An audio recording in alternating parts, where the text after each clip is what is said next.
Moje ime je Kristjan Schmidt. V svojem življenju se ukvarjam z mnogimi stvarmi, predvsem so mi blizu mediji, nastopanje, se pravi, moja polna služba je radijski moderator, potem pa počnem še ogromno stvari na radiju, glasba je tista, kar me zapolnjuje moj prosti čas, vodenje prireditev. Biti študent leta je v prvi vrsti zagotovo veliko presenečenje, predvsem zato, ker po mojem sem eden izmed starejših v letniku ali pa vsaj v obeh letnikih, kar sem jih obiskoval.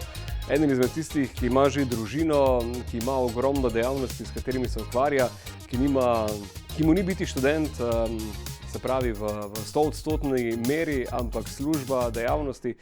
Tako da, ja, očitno se da, tudi pri mojih letih, ko si enkrat starejši od ostalih sošolcev in ob toliko obveznosti, narediti dobro in pa kvalitetno tudi študij. Za študij na akademiji sem se odločil po eni strani zaradi tega, ker v službi želim napredovati.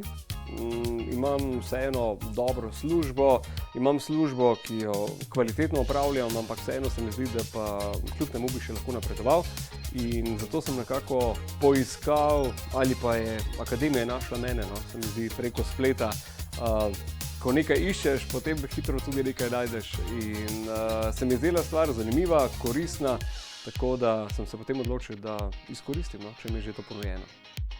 Pri študiju me je najbolj veselilo morda srečevanje z mlajšo generacijo, ki gleda na svet čisto drugače kakor jaz, ker so vseeno mlajši tam, ne vem, po 20 let, nekateri morda malce manj in gledajo na stvari drugače, gredo in aktualne nove stvari morda še bolje od rok, kakor dan, ki smo rasli še ne v digitalni dobi, ampak v analogni.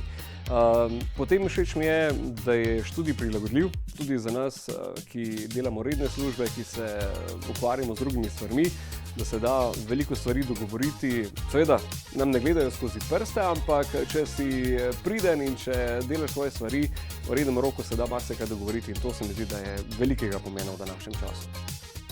V zadnjem letu sprememba na sebi, morda sem postal malce mlajši, zaradi mladih sošolcev in sošolk, zagotovo pa gledam morda na stvari tudi drugače, bolj profesionalno, iz drugega zornega kota, ki ga morda prej si te zdel nekako samoumeven, zdaj pa, ko nekako študiraš, ko vidiš, ko dobivaš dodatno znanje, vidiš, da kakšno stvar lahko narediš veliko hitreje, kakor bi si prej mislil. Glede inštruktorjev, predavateljev, se mi zdi, da so vsi zelo dostopni, zelo so človeški, po drugi strani pa tudi strokovni.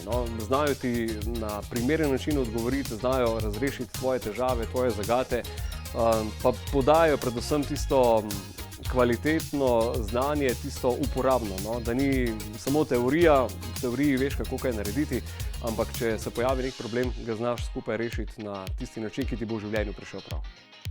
Po diplomiranju se vidim najbrž še naprej kot radijskega moderatorja, to mi je nekako stvar, v kateri uživam, najbrž bom pa temu pridodal še kakšno dodatno delo, morda kakšno dodatno zaposlitev, k temu, da bom kakšno stvar naredil sam, drugače pa najbrž sem že kar našel svoj poklic, svojo kariero. Vsem tistim študentom in študentkam, ki se še odločajo ali študirati ali ne, jim priporočam, da to naredijo.